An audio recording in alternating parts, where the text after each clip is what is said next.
شکر ادا کرنے کی ایک بڑی پیاری فضیلت ہے، اور آپ یقین کیجئے کہ اس پہ آپ عمل کریں اور پھر اس کا نتیجہ دیکھیں۔ اس پر یہ تو قرآن پاک کی آیت مبارکہ ہے جو میں ابھی عرض کروں گا، اور ہمارے لیے سب سے اوتھینٹک اور جو سب سے قوی اور یقینی ہے وہ تو قرآن کی آیت ہے، وہ تو رب کا فرمان ہے۔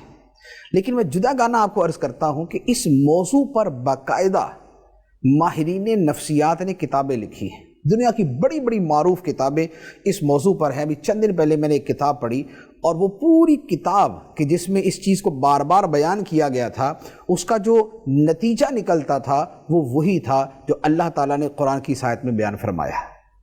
وہ کیا ہے؟ فرمایا لَإِن شَكَرْتُمْ لَأَزِيدَنَّكُمْ، ضرور اگر تم میرا شکر ادا کرو گے تو میں تمہیں اور زیادہ عطا کروں گا۔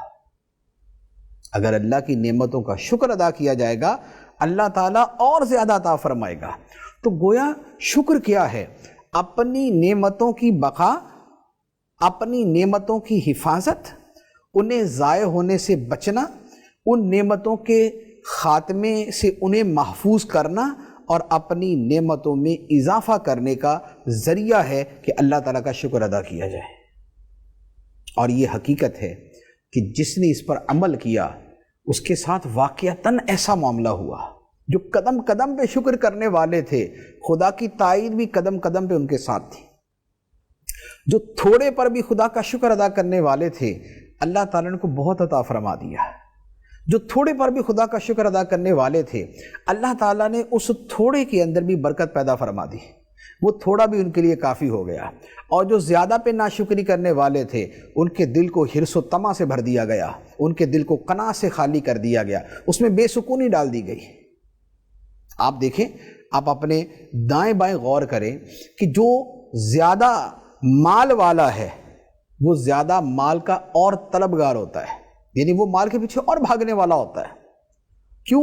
اس لیے کہ اکثر و بیشتر جو مالدار ہوتا ہے اس میں شکر کی کمی زیادہ ہوتی ہے، اور جس کے پاس بقدر کفایت ہو لیکن وہ رب کی عطا پہ راضی ہو اور اس پر بھی خدا کا شکر ادا کرے، تو اللہ تعالیٰ اس کے دل کو قناعت سے بھر دیتا ہے، وہ تھوڑا اس کے لیے بہت ہو جاتا ہے۔ اللہ تعالیٰ مختلف صورتوں سے اس کی مدد فرماتا ہے۔ تو ہم اگر یہ چاہتے ہیں کہ ہمارے مال میں اضافہ ہو جائے تو مال کی نعمت پہ خدا کا شکر ادا کریں۔ اگر چاہتے ہیں کہ ہماری صحت میں بہتری آ جائے تو صحت کی نعمت پہ خدا کا شکر ادا کریں۔ اگر چاہتے ہیں کہ اولاد ہمارے لیے سکون کا باعث بنے تو اولاد کی نعمت پہ خدا کا شکر ادا کریں۔ اگر چاہتے ہیں کہ ہمارے منصب اور عہدے کے اندر ترقی ہو تو جو عہدہ اور منصب ملا ہوا ہے اس کے ملنے پہ خدا کا شکر ادا کریں۔